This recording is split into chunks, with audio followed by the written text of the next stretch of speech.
That's what I'm interested in.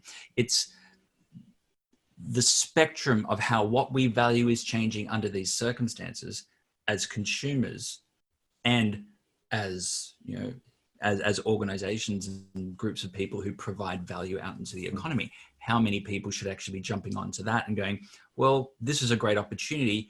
We should now communicate the values of this new way of doing things and try to make it the norm.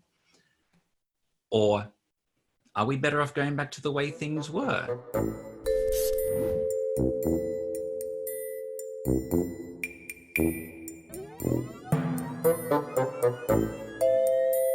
Well then, gentlemen, then I officially call today's strategy behind chat about the changing value of value open. And let me remind the two of you that what we'd like to talk about today is about the changing nature of value. So we're talking about change, and we've been talking about before that the world of work's changing, our social lives are changing, but now even that is changing. And so the interesting thing that we're noticing is that the balance of what's valuable is also changing. At the moment, some of us, or perhaps many of us, are valuing the work that nurses and supermarket employees are doing differently. The way that news is being reported is changing. And the big question for us now is, how long is this change going to stay? Will we revert back to normal? What does normal really mean in terms of change and in terms of the value of what is dear to us here in our lives? There's definitely change afoot, and the change is coming from, you know, there is imposed change, and then there is the self-imposed change from the circumstances in which people, businesses, organizations, governments find themselves in.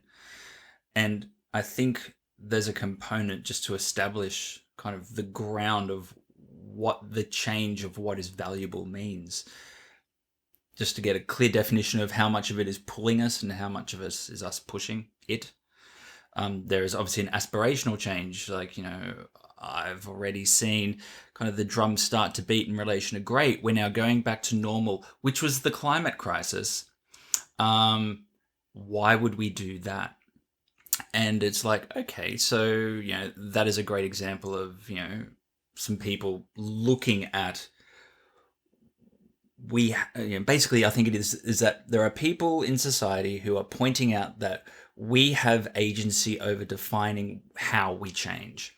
There is a preconceived notion that we're going back to normal, whatever that means, and not everyone's buying it in all facets of society and, you know, and business and government. And I'm interested to know how people should be thinking about this. You know, should we be walking more and riding our bike more? But the convenience of the car and the efficiency that it brings, and, you know, this is a set of, you know, everyone says they want to change, but humans are adverse to change. And this is this kind of dichotomy, kind of at war, that I think a lot of, particularly people in leadership who lead teams or companies, are going to really struggle with. Because if people are change averse, and this is a great opportunity to change for the better, but they're still change averse, you know, how are we going to, you know, start to create a narrative around, you know, the change of what is valuable, of what is important? Matt, what are your thoughts on this? Yeah, well, I think it's probably first of all, just going back to some of the most fundamental questions around what is value. And for me, it's, you know, we've got, you know, if we look at Maslow's hierarchy of needs, where we look at, you know, what is important to each of us, and, you know, it's health, food, you know, we take a lot of those things for granted in a day-to-day setting.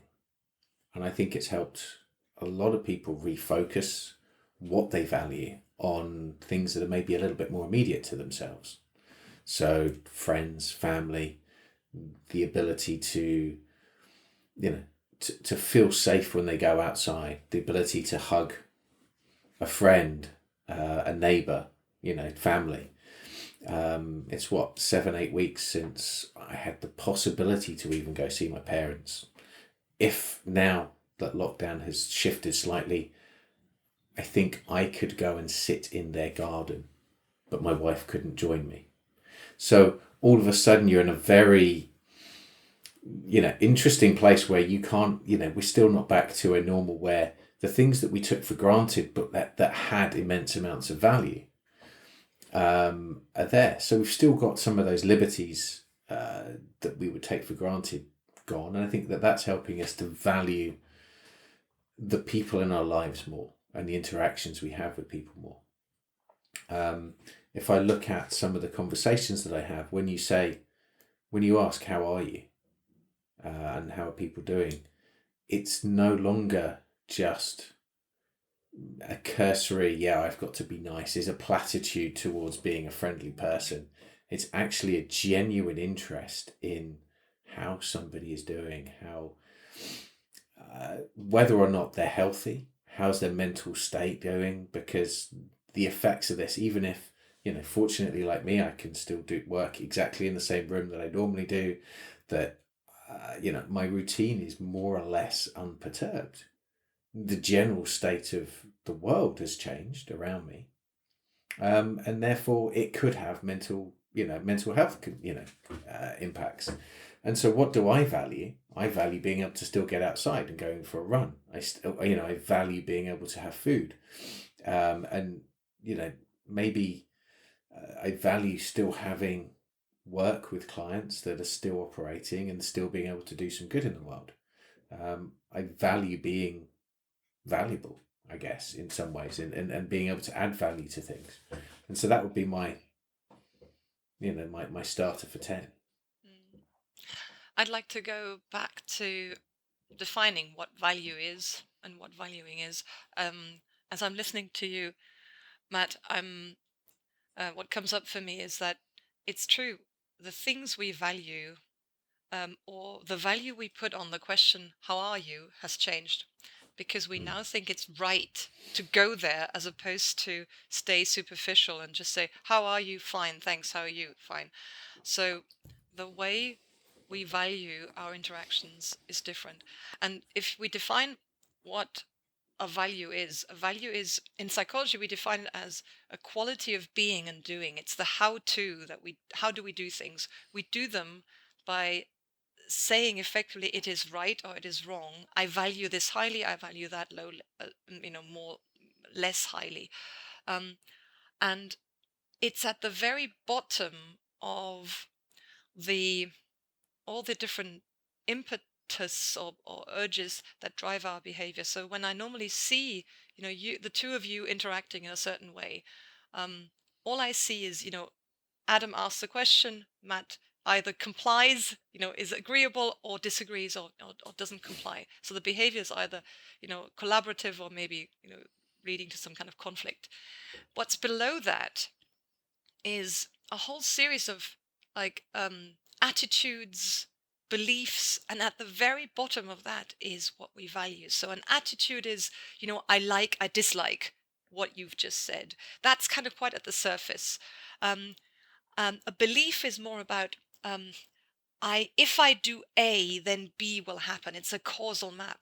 But below that, and influencing all of that, is what we think is right or wrong, morally, or maybe even just as an unconscious habit, what we think is a habit to engage in that is the right habit to engage in, asking a question.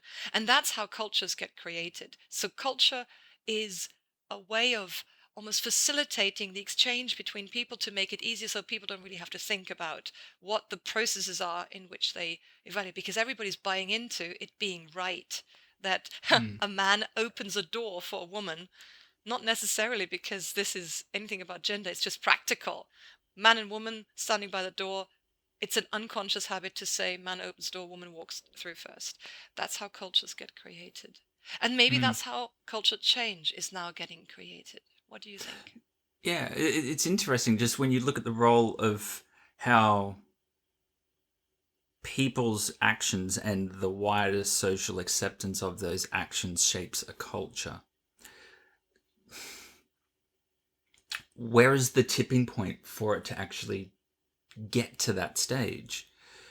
For example, I used to go out and buy groceries.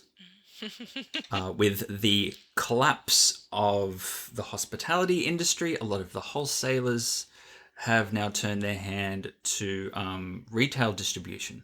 So we get a box of food. The box of food comes from a nice man. He leaves it at the front door.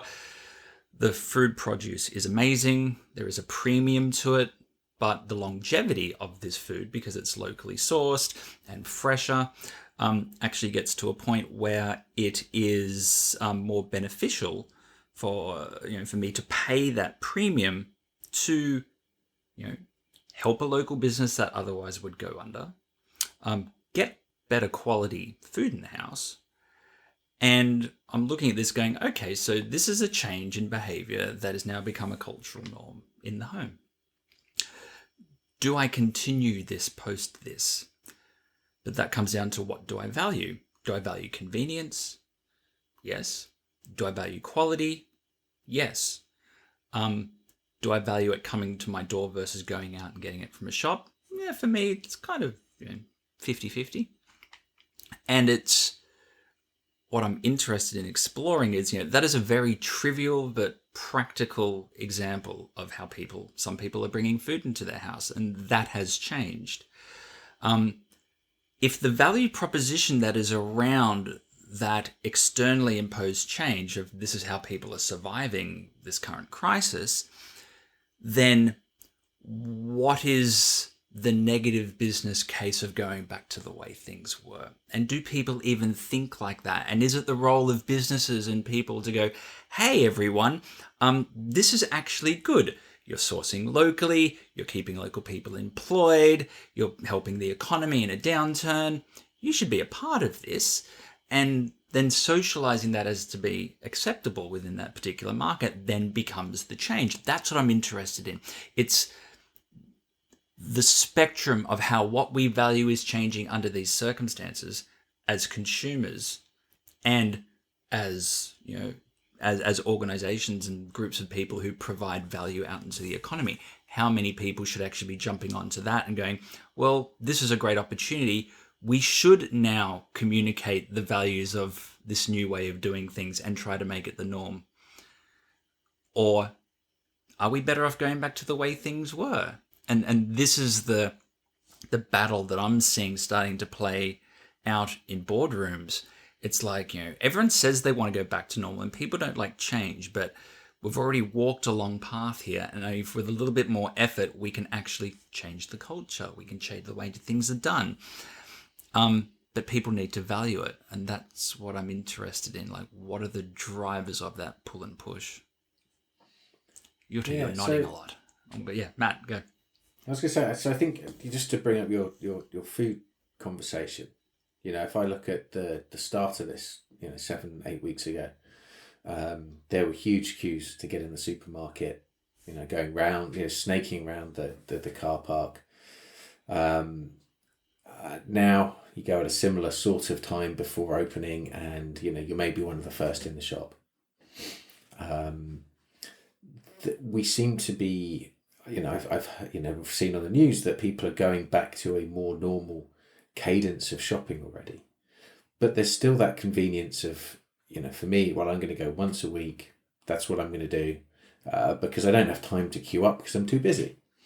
I don't have time to go through that rigmarole and chance whether there's going to be a queue at the middle of the day or when the best time to go is.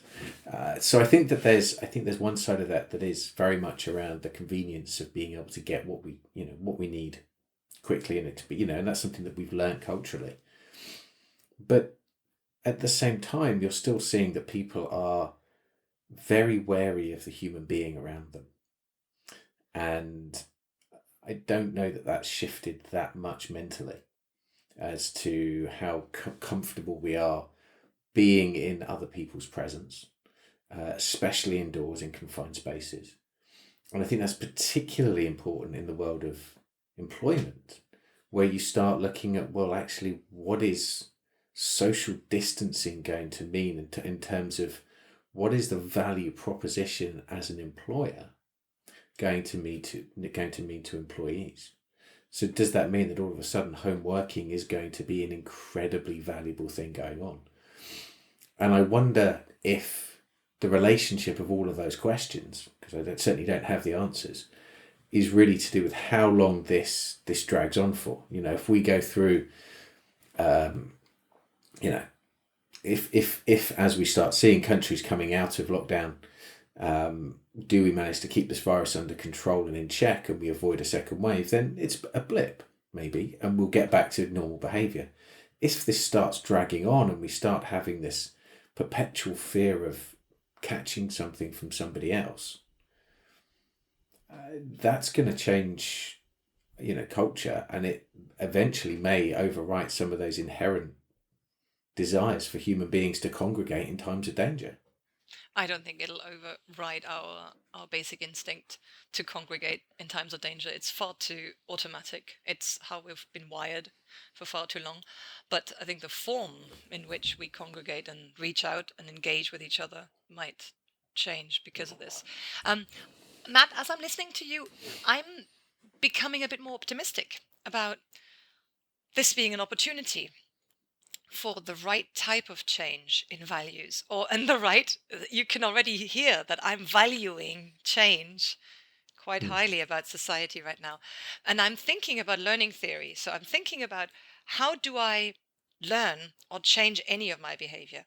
And there's I think, is it 3 or 4 stages? So when I realize that I want to do something differently, like I want to learn how to play volleyball, for example, the first stage of that, if I want to learn how to dig, or I don't even know how you say these things that I learned before I could speak English properly, learning to do a mechanical movement, the first stage is you are consciously aware that you are not competent, right? You're consciously uncompetent, or is it incompetent? Incompetent, yeah. Sorry, thank you. So you're consciously aware you don't know something. And then as you practice and you engage in your behaviors, you slowly, from the consciousness and the awareness, you go into unconsciousness. And then ultimately, you're unconsciously aware that you're actually competent again. And I think this is an opportunity to press this reset button for many of us being locked down or not able to do the things that we automatically, unconsciously do, to reevaluate. Is it actually a good thing to go shopping only once a week? And I think, for me, personally in my life, there is some value in being more conscious and more aware of what food do I actually need to have in my house. And if I am going for an online shopping experience, I'm making all these choices with more awareness than what I did before. And so I'm almost given the opportunity to be more deliberate and more measured in how I choose to respond to this crisis.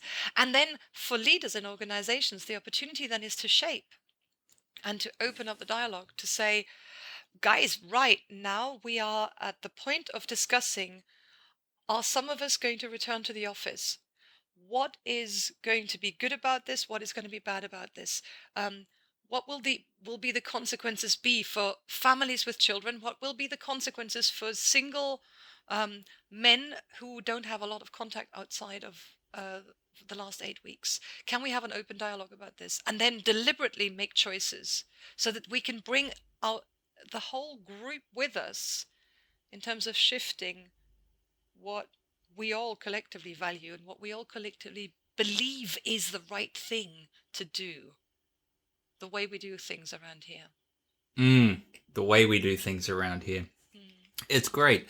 Like, when, for example, in the United Kingdom, like from a personal perspective, I'm currently going through this wonderful book here, Life in the United Kingdom. You're doing it too? I'm jumping through all the citizenship kind We're of going to fun have another stuff. conversation after that, because Yeah, I've been there hours last year. of fun. I'll leave my commentary on this as a topic for later.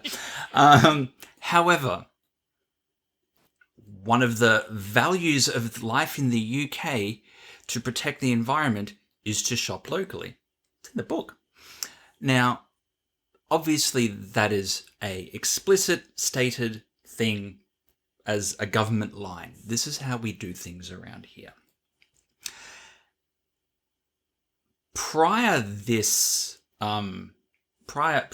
crisis, people would go on the tube and they'd get on a bus or they'd go on a plane and they'd get some stuff from over here and over there, and they would just consume because, you know, consumption is kind of is one of the gleaming attributes of how the economy goes.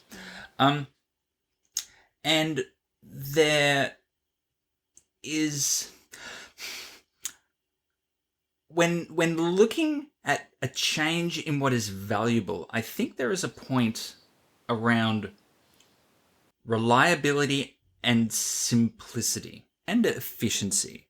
Like, you know, the beautifully simple kind of thing that works. It's bankable, it's reliable, great.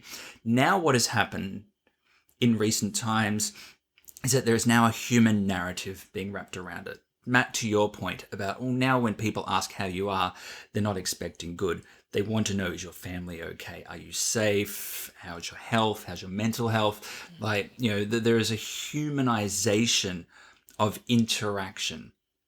And when I look at reliability, simplicity, and the food delivery, and whenever I see the food delivery guy from the stairwell, I say, hey, how you going? Stay safe. You know, have a conversation about genuine human interest. Now, if we take that as a construct and then expand it over all the different areas of how value is, you know, created, you know, both value creation and value extraction, talking about it in economic terms, there's a lot that can change here. To your point, Jutta, for the better. There is cause for optimism. Is it a case that, particularly in my world, you know, doing a lot of work with corporates and, you know, large organizations, is it a case where leaders of these companies should turn around and go, you know what, we're fundamentally changing how we do what we do around here because the purpose is changing. So if I look at the values, the values are the values because there's a greater purpose, and the purpose is starting to become much more human, compassion, genuine interest, as opposed to kind of, you know, where it's been for a couple of decades, which, you know, frankly has been somewhat mindless consumerism, you know, broad brush comment, but you get what I mean. Organizations can do some really good work here. And again, I truly believe that the organizations who kind of grab this and start to redefine the value narrative around that reliability, simplicity, empathy proposition and bring those things together, I think can be incredibly valuable, because then you're starting to shape how you want the world to be as opposed to accepting how it is. Whose responsibility is that? Should it be demand or supply led? I don't know. Do you? Well, you know, I guess economies are typically demand led in many ways, in the fact that if you've got recessions, as soon as you see consumer and business confidence falling, you see drops in spending. You see drops in investment. So I think we've always been in that demand-led economy, realistically. And if you've got a supply-led scenario, pricing tends to fall. So I don't think we're going to change unless we fundamentally reshape the way the world economies work, which is probably a step too far for the world to cope with right now. Yeah, that's social value, Michael Porter stuff. Yeah, conscious capitalism, blah blah. Yeah, but I think if you move to sort of, you know, let's just look at what's happened in the UK since Sunday night, when we look at lockdown restrictions being eased, and kind of think, you know, the messaging going from stay at home to stay alert. You know, that means that businesses are trying to figure out how to open up. You know, I've seen some scary propositions where you'll have CCTV cameras everywhere measuring people's temperatures, plexiglass, or going back to the world of cubicles where everybody's confined within a tiny little box to make sure that we can still fit as many people as we always used to do in a building. But now, rather than having space around us, we're going to kind of fit ourselves into little boxes. We need to redefine what does the workplace look like if we're going to maintain social distancing long term. You're going to have to look at how do we control people visiting the toilets? How are we going to cope? How are we going to control lunch times, the queue at the coffee machine or the water cooler? The value that we always used to have from those little water cooler conversations where the gossip and the stories and that bring value to work happen. That's what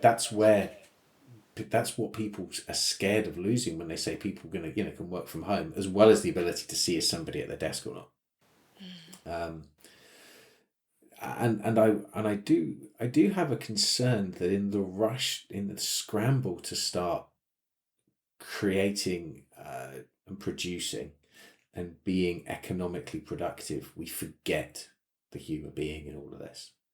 And I think that there's that risk of those companies that are too focused on just generating revenue are going to end up in that scenario where they're going to overlook the human being in all of this, and you're going to have those other companies that are going to value caring about employees, and I can see those ones taking very different approaches to how do you manage workforces. And I was speaking to some of the exec MBA students that I mentor, and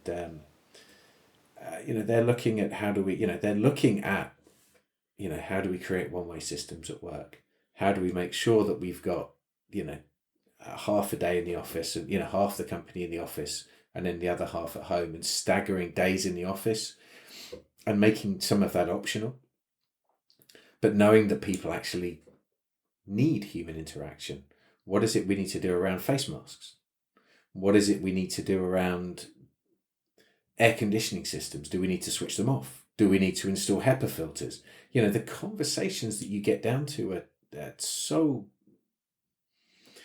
detailed about managing this process. And you can already see some people being very gung-ho. It's just a virus, we'll just get back to it. And other people are looking at this in far more technical ways. It's so interesting because as you're speaking, Matt, I was remembering what Adam was saying a few minutes ago. The purpose of what we're doing is maybe up for grabs. Maybe it's something worth discussing again. Because as you're speaking, Matt, I'm thinking, if we have all these questions about how are we going to, manage workplaces, physical space, interactions, communication, on top of that, for me, sits a discussion that if we dare have it, it clarifies like the what that we want to achieve, like the purpose of the organization, the purpose of the individual employee in the organization. And if we were to define a success map, or like a simple strategy map of, if we're clear about that the purpose of the organization, dare I put it out there, may be changing, that value, the value of the employee, the value of the human being might be different now that we are trying to come out of this, then if we're clear and we have buy-in in a simplistic way from the collective, then the how of implementing ways to get to bring this value or bring this purpose to life, that is not as difficult a question than if we are running ahead and saying we now need to redefine how we're interacting physically, if we're not completely sure what it all means in terms of the bigger picture of what's changing. Yeah, so it's definitely a clear. So it's great. You're coming at this from different angles, and you're both right. There's this operationalization, Matt, to your point, like how do you operationalize a change in value over the water cooler with, the cubicles in the office, these sort of things.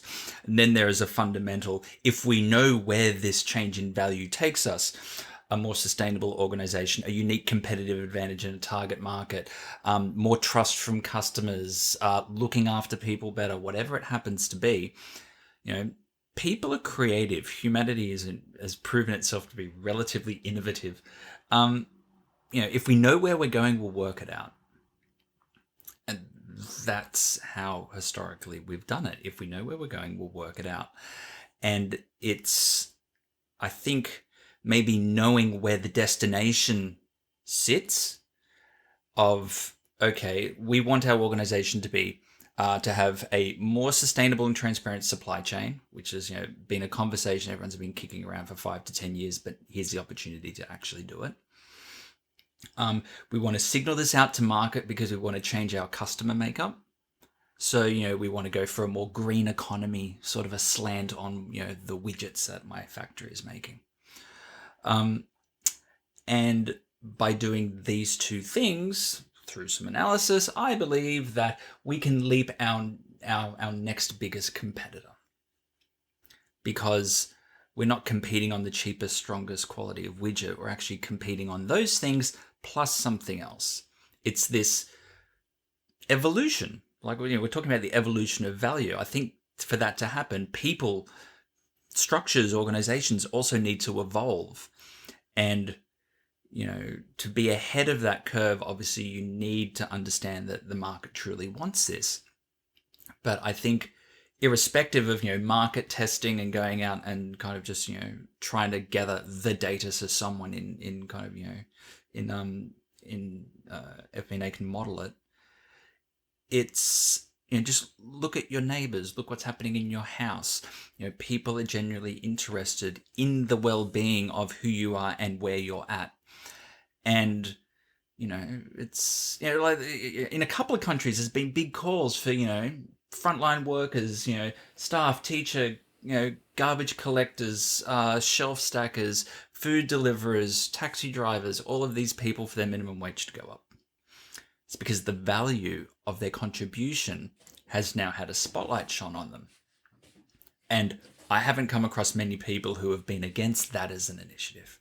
They're like, yeah, they're keeping the place going at the moment. They should be rewarded accordingly. I like what you're saying. Yeah. And I'd like to be practical and let's almost go into what does this mean for almost practical steps that leaders can take in organizations to translate what we're talking about into action.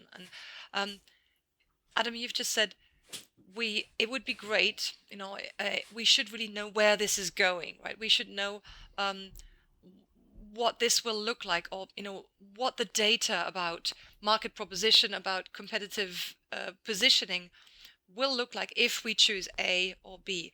But this is a unique situation where we don't necessarily have access to knowing where we will go, what will happen.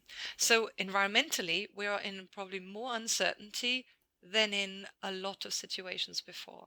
But so what I'm thinking now is, if the environment is uncertain and will remain uncertain, and no amount of market research or competitive analyses will get us to get that type of certainty, what we as human beings need, in addition to environmental certainty, is interpersonal certainty.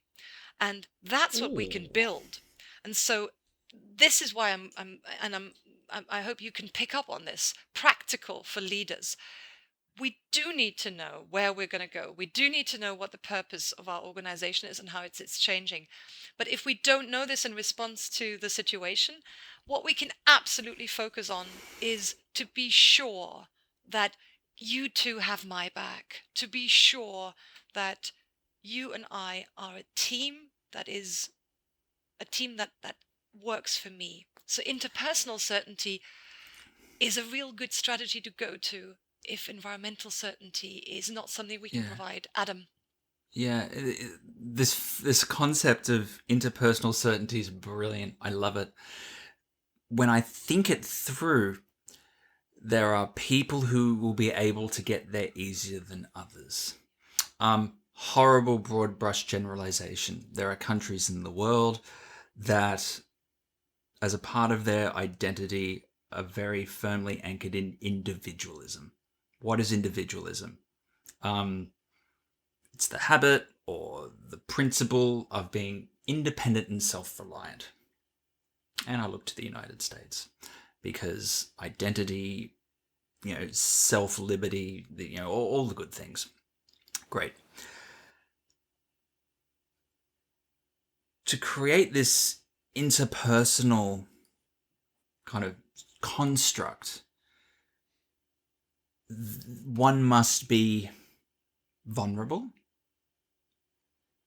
to open up to a level of what they might perceive uncertainty, because they are giving away a degree of control.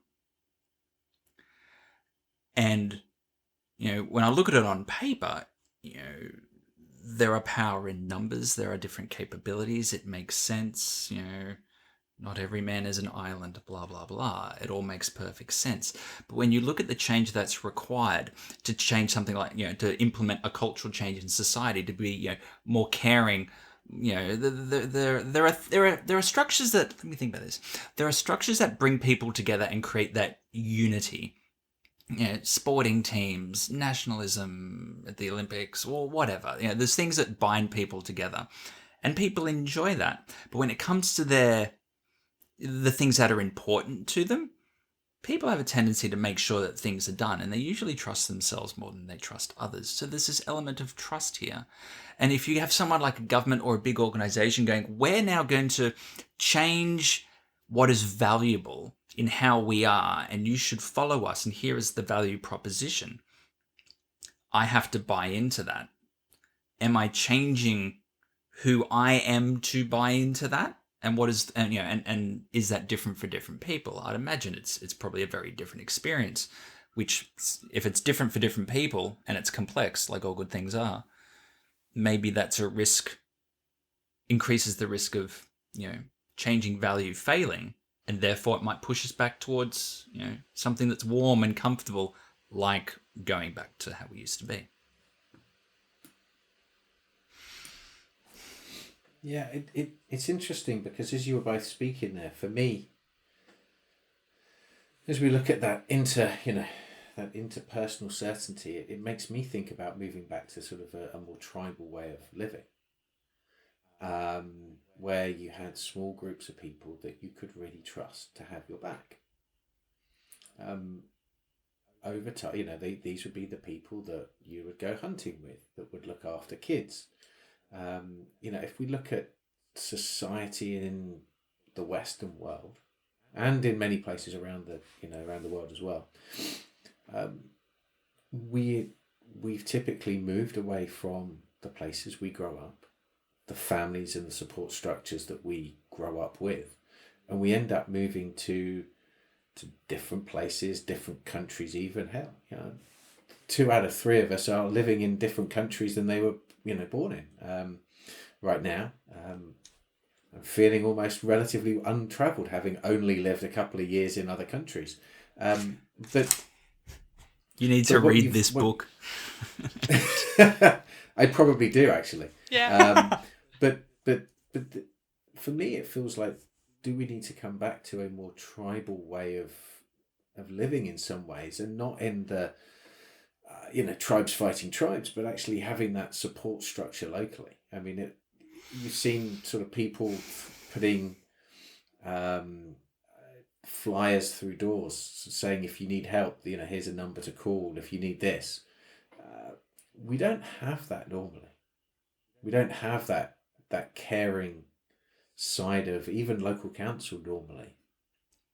We don't seem to, right now we've thrown out the austerity message. We've thrown out the message about the economy and balancing the books. And right now we're just looking at, can we help people survive so that when we get through whatever, this, whenever that is, we're in a better place.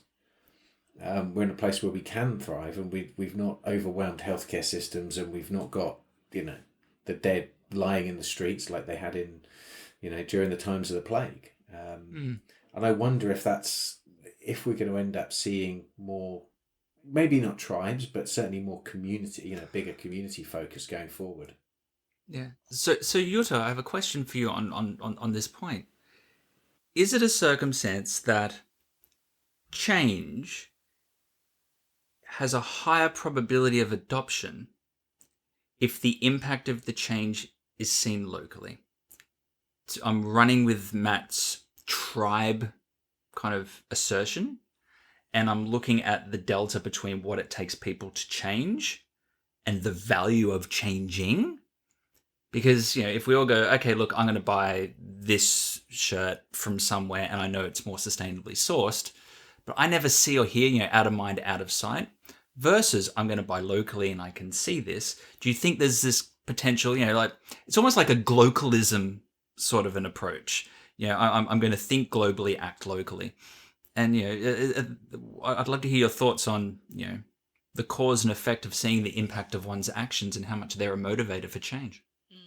I think the word that comes to my mind is propinquity, like how physically closely located you are to somebody else that affects how you think, feel, and act. And at the same time, I think the importance of changing values, or the evolution of values changing, it's almost bigger than the physical proximity or propinquity that we have towards each other, because this is about about how we mentally think about the menu of options that are in front of us. And Matt, I just cannot help but think, if we're now changing values, we don't necessarily have to become more parochial, more small, close-knit communities, but we need to feel that these communities are the right communities for us to dwell in, even though we're physically actually, distant from each other. And the way that I overcome feeling distant from people is either I spend a lot of physical time with them. That's what normally happens with people, to feel, to almost overcome that fear of being seen for who we are, because that's what gets us to not feel like trust from each other. But the only alternative that I have, if I'm not spending physically lots of time with you and just watching how you respond to different types of situation, is that I share how I make sense of the situation. So I share words rather than I share experiences. That's the only alternative that I have here in this situation. But that quite similarly gets me to feel that we are a tribe, even though we're nowhere near physically co-located. So I can accelerate this natural evolution of feeling closer by sharing more of who I am, what I think is right or wrong, what I think is my causal map of if A then B, what I think is morally good or bad. And then you and I can work out whether we are safe for each other and whether we are a tribe. So I think leaders can do this remotely, and leaders can promote communities without having worked out what the physical, spatial aspects of community are yet. Because it's probably, I'm saying it's more important that we accelerate this natural path of feeling trusted, feeling like a kinship, feeling like a tribe, that I have with my family of origin back in Germany, or with my school friends or my university friends who are now all across the world, and I can get back with them on a phone call without ever needing to travel to see them. That's the thing. We've spent time together, we've done the groundwork, but we can do an alternative approach to build up community spirit. Adam? This almost goes, and I'm going to throw it to Matt, because I know this is a part of your world. This is then feeding into the value of storytelling and the narrative to propel that. Because if I'm a global leader and I have a dispersed organization and I have dispersed customers and I have dispersed distribution channels and everything is everywhere, and we're going to change something, if I think tribal in a historic term, what keeps the consistency of the tribe going generation after generation after generation are the stories. I'm Australian, obviously, Western, colonized Australia, and seeing, when I grew up, it was the stories of the indigenous people and the Dreamtime and these things that have been around for tens of thousands of years that got sewn into the identity of being Australian. And they stick. Some of these stories stick more than my childhood education did. It's it's how you deliver the message through the narrative. And I know, Matt, you do a lot of work in this space within kind of storytelling and marketing, and the power of using well structured kind of instruments to create influence. I'd love to hear your thoughts on this. Yeah, absolutely. And I mean, telling a story has so many different levels to it. You can look at going to how do you craft a story, and there's the scientific approach, if you will, where you start looking at, right, who are the persona involved, what archetypes do they have, and if you look at any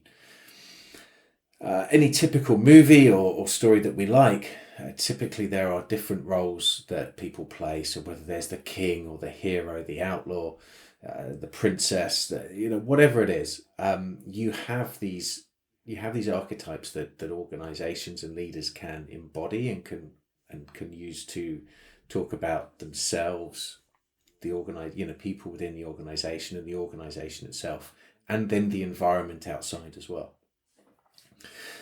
You'll notice at the moment that there's a lot of talk from leaders around the world putting us in a very much a wartime footing, and so that we've got this external fight, and we are fighting against this virus. And if you look at what's happening in many of the health services, there absolutely is a fight going on right now there. But then if you look outside the window, you don't see it. So they're sort of talking about this invisible killer, and it's a whole way of them using, almost conjuring up a wartime spirit. And it felt to me very interesting that we had VE Day, Victory in Europe Day, last weekend. And it felt that was very much tapped into in the UK as we must have this fighting spirit to beat this virus. But then the most crucial thing really for stories to resonate, for them to work, and I think this is where you're starting to see organisations, also governments, losing a little bit of control over lockdown itself, is that those stories have to resonate with the people, and they have to feel that they're very, very authentic and that they match the worldview that they're currently seeing. So we're not seeing hundreds and thousands of people dying in our local communities generally across the UK. Now, there are places where there are hotspots, and it's absolutely tragic, and please don't let me think that I'm undervaluing the lives of any of them. Every person that died has family there that are mourning them horribly, and it's that uptick in death rate is an absolute tragedy. But we're not seeing that down the streets, and we're being enclosed in a much smaller world than we used to see. And so therefore our view of what's going on is probably constrained, and that means that actually there is a disconnect between what you would see if you're in the NHS and you're seeing the horrific scenes of people in the ICUs versus what everybody else is seeing, which is beautiful sunshine and empty parks that we can't go and sit in, and you've got that disconnect there. And so as organizations come back in, there has to be that authenticity from the leaders and the stories that they tell to be able to resonate with everybody. And I have an amazing mentor, a gentleman called Alexander Mackenzie, that I was fortunate to meet enough with at Cranfield on one of his praxis courses. And he's always talked about sort of the mind, body and heart, and that authenticity really overlays all of that. So if the facts aren't authentic, it doesn't resonate. if it's not authentic, it will never get people by the heart and move people. And really, for any of these stories to work and to have impact, they've got to hit the mind and the body, and then also the mind and the heart, and then the body will follow. And that's really where we've got to show that empathy. We've got to show that we care about the people that are in that tribe that we're trying to change the way they operate. And that's going to take an awful lot for some leaders that have been very, very focused on the top line and the bottom line, and that's really been the focus. And I think there's going to be some organizations that make that switch very naturally, where you have leaders that tell those stories coherently, and they have people that believe in them and the way that they do things. And there's going to be other organizations that are going to struggle with that, and they're going to start saying, well, actually, is it worth me working here for this sort of amount of money? Because the stories that we're telling ourselves now about value have changed. And so it's going to be around what do we value as human beings as to our productivity. So is it going to be, I want to go out and I want to earn a lot of money so that I can have a nice, wear nice suits and have a nice car and, have a bigger house and all of that side of things. And I'm sure people still want those things anyway. But then there's going to be the stories that we tell ourselves, well, actually, it's not worth having all that if I actually have to sit in a little enclosed box all day at work because of social distancing. And I'm treated just like a hamster in a wheel, just typing on something. Moving back to those old cubicles of the 80s, but worse. And I think that there's going to be some really interesting psychology of how leaders can move their organizations through the use of stories to cope with some of those changes that need to happen. Mm-hmm. Matt, I absolutely love what you're saying, and let me ask you to almost share for our listeners, what are some ways in which we can bring the story to life? What are some ways in which we can connect mind, body, and heart through the way we tell the story of what's happening to us and to our organizations? So, that's a great question. And, honestly, there are many people out there that are, that I look up to answer these questions. But I think that the crucial thing is about making it as human as possible. So it's about the putting yourself in there. It's about having real feeling, about real authenticity at the start of that. So it's about telling the truth. And it's being what's happening. It's about realistic. It's not sugarcoating the scenario we find ourselves in right now.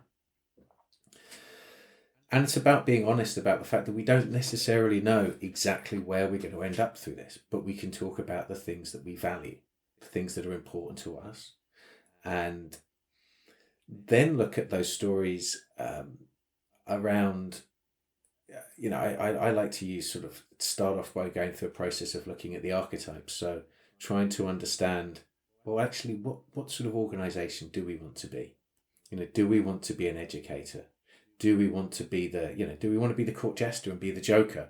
Do we want to be an outlaw railing against, the status quo as we saw it, and fighting for good? Do we want to be Robin Hood or the Sheriff of Nottingham?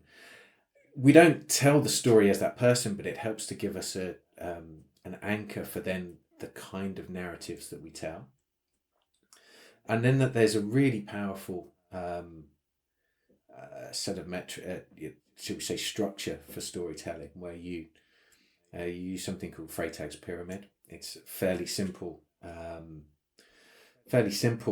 derivation of some work created originally by, I think it was Aristotle, where essentially you start off and you introduce the status quo.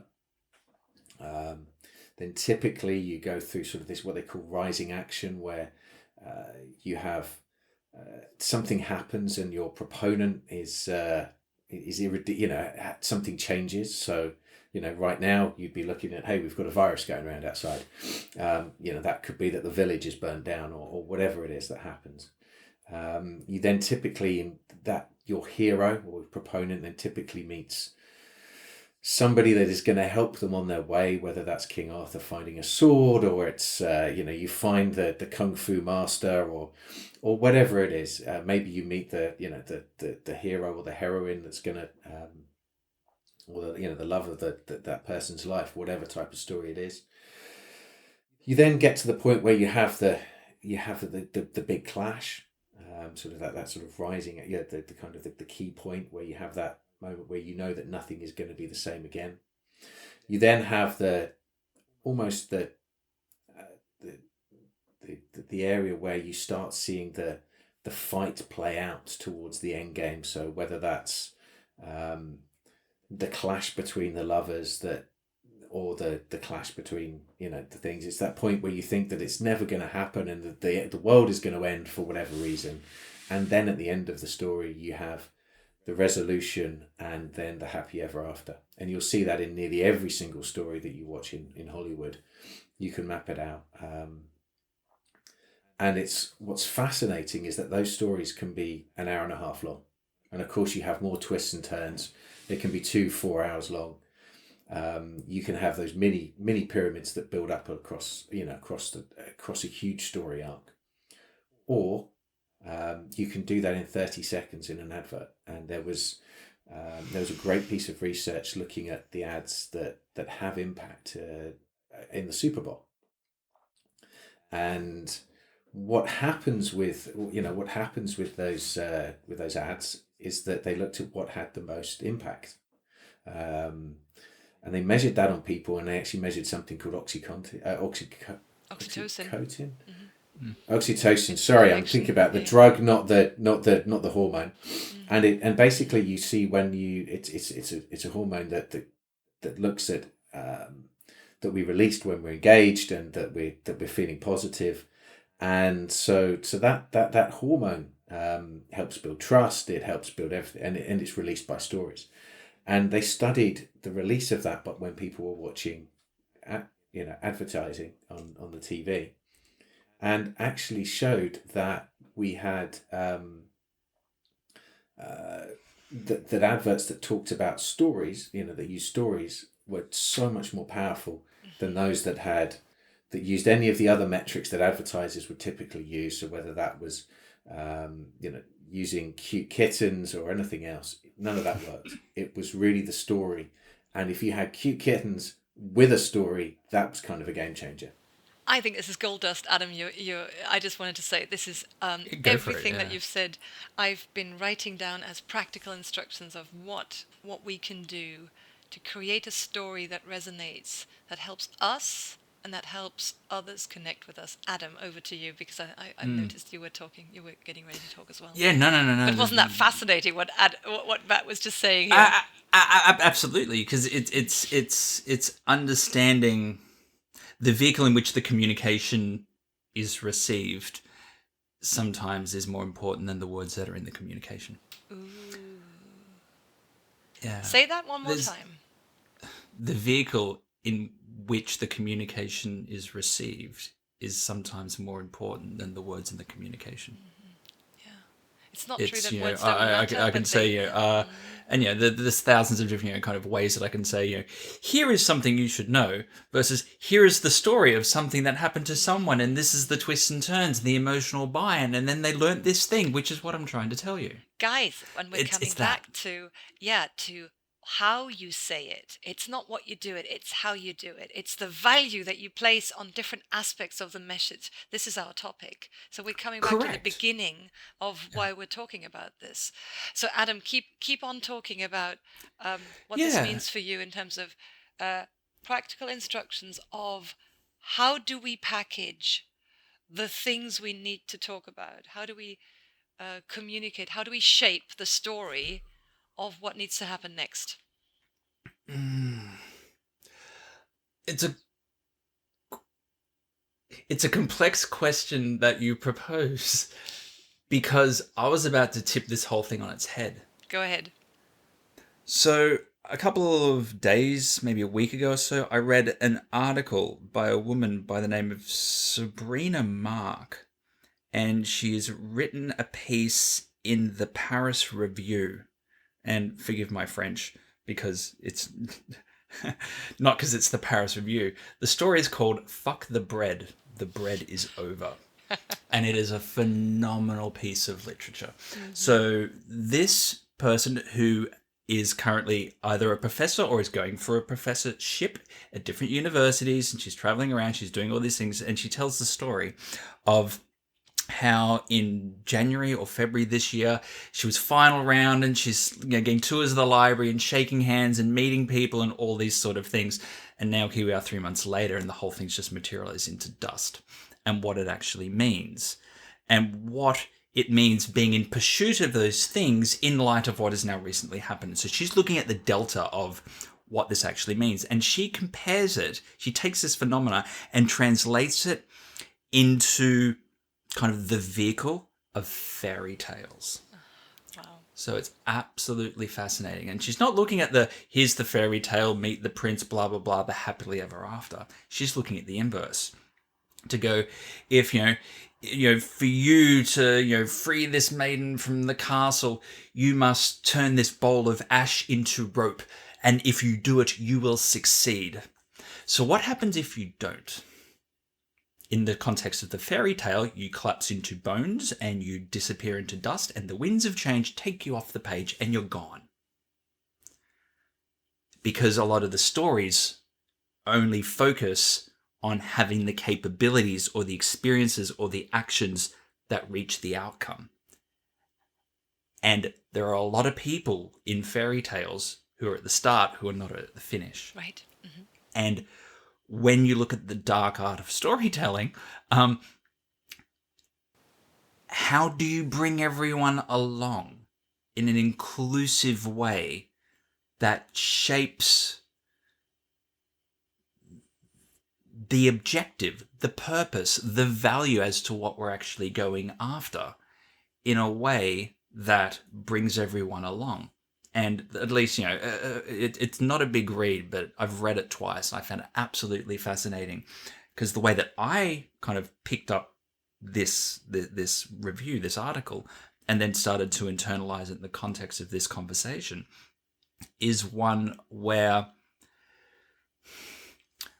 I think that there needs to be an acceptance and a place for people who fall off the page in the context of a storytelling. Yeah, you wanted to get the job, you didn't get the job. What does it mean not to have the job? Well, now you get to spend time with the kids and you can invest in their education, you can teach them all of these things that aren't necessarily, they're obviously critically important, but when you look at it from an economic lens, it's reduced, or you look at it from a social lens, it's increased, or you look at it from a moral lens, it changes again. And each different lens you look at a particular outcome or objective through has a different value quotient, for want of a better thing, for want of a better explanation. So I think there is a pretty compelling case here that if you do want to propose from a practical experience, here is where we're going and here is why we're going in that direction. And when this is the thinking as to why we're not going in any other direction, there equally must be, okay, and for those of you who don't buy into this, this is how we serve you, we support you, whatever it happens to be. Because change is hard. Change across groups of people, whether they're 7 or 70 million, is hard. And there needs to be an inclusive mechanism around those who either self-select out or can't change for whatever reason they choose to, they're incapable of, they don't have the capacity or the luxury to, because they have other things that pump what we might be saying is valuable down the deprioritization list. So I'm picking up Matt's words, and I'm really trying to rope in the inclusion construct of this, because without it, will it actually be really successful? Because we're talking about such a big game changer. Yeah. Adam, I'm also going to pause on that one because it's so important. It adds another such important dimension that we hadn't talked about before. So thank you for that. And it reflects the reality that we first of all, we don't have to create a story that resonates with everybody, and it's actually counterproductive to try to create a story that puts us all into one big monolithic group. And so what you've just raised about having a side branch almost of a story that acknowledges that whatever the purpose and the identity is that we are shaping for our organizations now, it may not work in all facets for everybody. And so we're proactively creating paths for inclusion for people who are not completely buying into the black and white narrative that otherwise we might have created. So I really love that as an addition to Matt's need, or Matt was talking about the need to tell a story that is human, that is about themes and archetypes that we can resonate to. And at the same time, we are opening up the story to create it as a diverse network option where we're proactively bringing people in who don't need to be completely brought in. And by not needing to be completely brought in, they're effectively probably moving closer. Isn't that interesting? Yeah, but it just to add on to that point, is it from a psychology perspective, isn't that then the opportunity where social proofing will then kick in and start to bring those people along beyond the narrative? Because everyone in my street is following this new change, I should follow it as well. Yeah, it's social facilitation rather than persuasion and advocacy. Persuasion. Yeah. Matt. And that's one of the interesting things that I'd love to do some research on one day, would be looking at how those stories get told, at a leadership level, and then sort of looking at the impacts of the, shall we say, the sub-stories that then other people tell.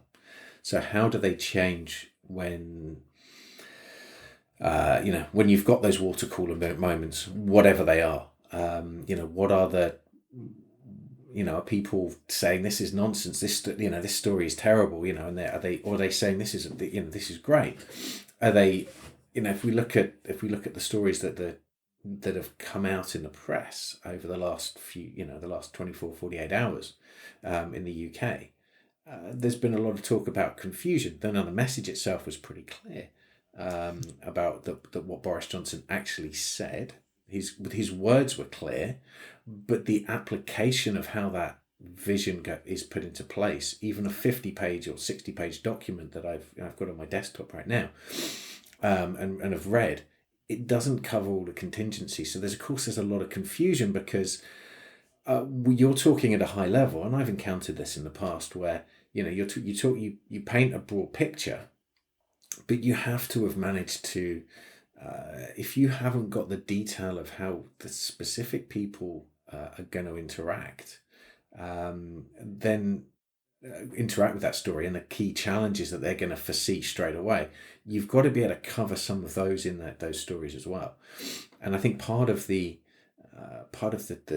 knack that great leaders have is identifying the key people that they need to either carry their stories for them and be the flag bearers for those stories or not, because you almost need to identify who are the key influencers within your organization. How can you make sure that the story resonates with a big enough group of those so that they help tell the story? Because one person telling a story is just one person. You need to mobilize people across an organization to carry that story for you. Kings didn't just tell a story, they sent out heralds across the country to tell the story for them. And I think you need that same approach when you're looking at organizational change to make that happen. And of course, when you're trying to do that when people are working remotely, it's even harder. You have to look at how do you identify the key people within that organization to carry on telling that story. Now, of course, we've got we've got video, we've got all sorts of social, we've got webinars and everything that we could, all the digital tools available to us. But you need to be able to identify now who are the key people I need to make sure feel included in this story, because those key networkers are going to be, critical for making sure that those changes propagate. And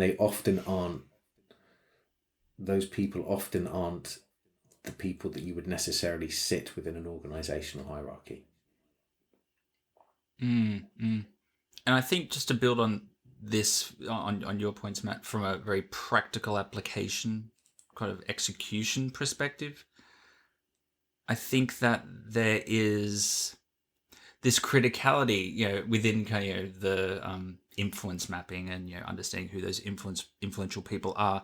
In addition to that, there is also, I think, a criticality in relation to identifying the people who have a higher probability of succeeding through that change to reach that new kind of value state, in the face of adversity, in the face where there is challenge, because then, and even more so if those people are around people who have a lower probability of being able to succeed and successfully adapt to the change, to embrace the new value.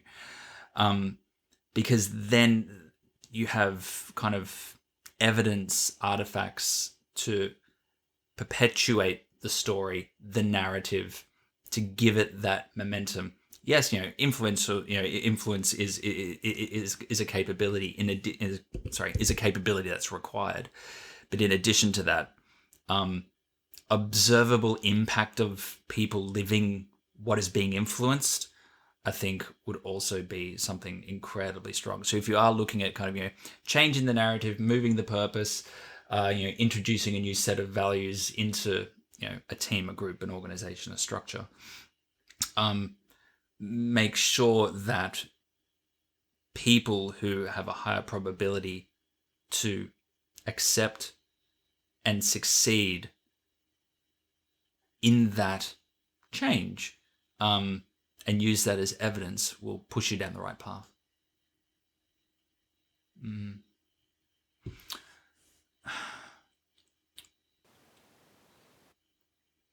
I really like.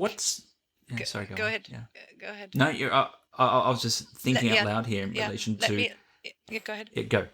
No, go. Mm-hmm. I just really like this idea of thinking about who almost can carry the baton on, not just thinking about what is that baton, but who can propagate it. So for me, this is, so if we're talking about values change, this is now becoming a real strategy for bad metaphor, but for fighting the good fight in the right way, with the right people being involved in fighting it in the right direction. Adam, what was your next thought? Oh, the thought was just going to be one around the positive reinforcement of the story being propelled. So instead of kind of, this is our value, we're going to go do this thing over here, and, this is how we're going to change, and off we go. I think there needs to be a very conscious decision, not necessarily to celebrate the end arrival as the destination, but to break it down into smaller acknowledgement celebrations as you go through. Because if it's a long arc, we're going to change society for, the better of humankind. Okay, great. But what does that actually mean? Well, if you buy a bicycle, you might get a tax rebate. Okay, well, there's a start. And it's these sort of things. It's taking the long term and breaking it down into more short term consumable chunks that are evidence based, that this is the behavior that supports the value that we are now all in pursuant of. So I definitely think that there's a piece there. My brain's now starting to kick into the operationalization, like, again, the so what, the how, of taking a new value in and embedding it into the organization or society of, this is how we do things here. And I think it's just to add to that, one of the things that I've seen work really well is that if you've got new purpose and value, and I say new, but something that you really want to talk about, absolutely the first thing you have to do is you have to have the leader talking about that, and the leadership teams talking about that, and almost taking then an influencer marketing approach as to how do we propagate that through an organization. But then, where you're identifying key influencers and empowering them to start telling derivatives of that story. But it's also about giving people a platform to share their successes along that journey. So you would look at how do you, if we look at working from home, how do you then empower people within the organization to tell what helps them work from home successfully to be productive? And what works for me isn't necessarily going to work for everybody, or at least there might be some fundamental things I can say that I think a morning routine is really helpful and yada yada yada. But how I implement that in my life, by getting up, having a cup of coffee, going for a run, coming home, having breakfast in the shower, sitting down at my desk, that actual routine isn't going to work for everybody. But the fact that you're putting in that routine is going to help. And I find that, I've found over the last 7 weeks or so that when I talk to people about having a morning routine, and don't feel that you've got to change everything, but just make sure that you set your alarm at the same time, that you're getting up and that you're actually instilling some discipline in that routine, it can set everything up. There are those, people then start saying, hey, well, I find what you do over here really inspirational. I go, hang on a second. I'm just doing this because it helps me. This is me being accountable to me. But other people find that helpful. And I think that that's a really powerful learning that I've had, that just small things you do can be so powerful for other people.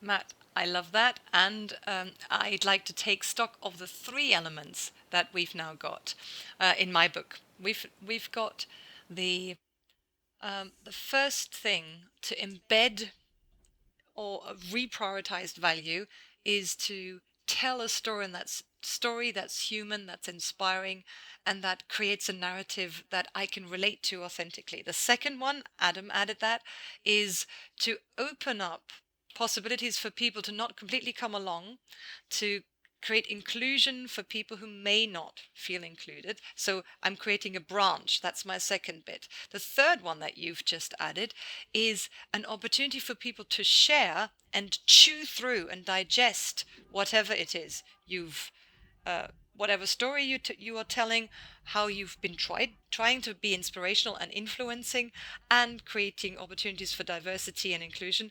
But the third one is really useful to almost make it relative.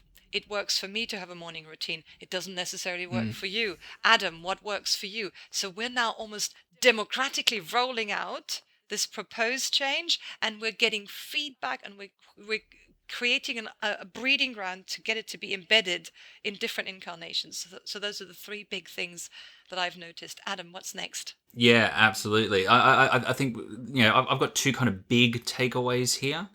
And one of them is kind of building on top of your point and maybe taking your point and kind of twisting it a little bit, which is the importance of context dependency in relation to the narrative of how we're going to do this and why we're doing this and why this is good for the common good and why it may or may not be good for you. A quick story that comes to mind, I remember, maybe 10 years ago, I was working with an organization, very large, very complex, and they had, like many large, multinationals, they had a sales competition where, if you got into, the final, the president's circle or whatever, and, you get to go on a trip and all these wonderful things. And, the 10 top salespeople of the organization all got the awards and everyone was very happy. And the prizes were all expenses paid trip to Paris for those salespeople. They're all going to get there and it's all going to be great, wonderful. And, the organization, which was headquartered here in Europe, thought this was amazing and great. The winners come through, and one of the winners was from a West African country, and their home and the city that they were in and their neighborhood was very high crime rate, very high theft. They've just had someone recently in their family pass away. There were challenges financially. They had problems with the kids. It was just absolute chaos and bedlam. And, this salesperson who won this prize, got the prize and just looked at it and just went, this means this is the worst thing that could possibly happen to me. Like, we're at a really crunch moment in our family. and you want me to take a week off and go to Paris and pretend to be happy. And this story then wound its way back to the leadership of the company. And they were just like, what do you mean? Like, they never for a second thought that maybe not everyone wants to go on a plane. What would be valuable to this person is a week off work where they can stay at home and, take care of the things that needed to be taken care of. Because everyone's context is different. There might be a good common good that is widely accepted, but without context, you will miss people. So the context of the change and the story and the narrative and the engagement and the journey and the support and the influence and the empowerment, without context, it will struggle. The second point is this piece in relation to the importance around the interpersonal. Jutta, what was the phrase you used? Like interpersonal connectivity, interpersonal... Certainty, yeah. Interpersonal certainty is fascinating. I'm an only child. I have a tendency to be reliant on myself. And sometimes being reliant on interpersonal relationships or interactions or the network of how things can work can for some be quite a hair-raising experience. It kind of goes against the discipline of identity, depending on how you were brought up and your circumstances and, again, your context. But I think from a leadership perspective, showing the benefit of what that interpersonal certainty and collectivism can actually bring on what it means to people who either opt out or, I think the point I'm making is that when it comes to groups of people and tribal identity, particularly in relation to a common good, a common shared goal, like the change towards a new value that's going to be valuable for us, for the people that we serve, making sure that no one is left behind.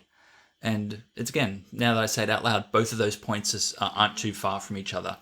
It's the context of me buying into it, and it's making sure the context of the objective makes sense. And if they don't, then create multiple narratives or, select your own objective or your own path forward. But here is where we're going and why it's good for the common good. I think so. Clear definition of the change in value and pointing out that there is not solely one path to get to the destination is probably a very high value exercise. And so, Matt. Yeah, so if I look at the key two things, I very much like the divergent path idea. It kind of resonates very strongly with my childhood love of sort of the types of books that were choose your own adventure books. Bandersnatch, that was released on Netflix not too long ago, where while you actually did have several endings you could get to, there was kind of a clear sort of ultimate goal for most of these books. But you could get there through multiple paths, and I really enjoyed that. And I actually used to quite enjoy exploring different paths and purposefully taking paths that were different just to see what would happen. So that was obviously the curiosity and exploratory kind of person that I am. I think the other one though that really stuck, sort of resonated with me was your point about interpersonal safety, and it made me think of some research by Google, and they were looking at how successful project teams would operate, and the key thing that successful projects teams had was that they all felt very safe in them, that they felt that other people had their backs, and that they also felt that the project could fail, in the fact that failure was a learning exercise. And so you may or may not reach your desired end goal, but it was the whole point of a project is to try to change something, and not every approach to making that change is going to be successful. So it was okay to not succeed, as long as you learned something, as long as you could take something away and add that to the cultural lessons of learning. And so that for me was a really important study. It's something that's certainly been important in previous roles I've had. And to hear that again and kind of sort of think about how we move forward now, making sure that people feel safe, that they feel safe to have an opinion that's different, to be coping differently, to not be okay with what's going on either in the outside world or in the organisation, but to feel that it's somewhere that there's still a space where they're safe. I think that is critically important.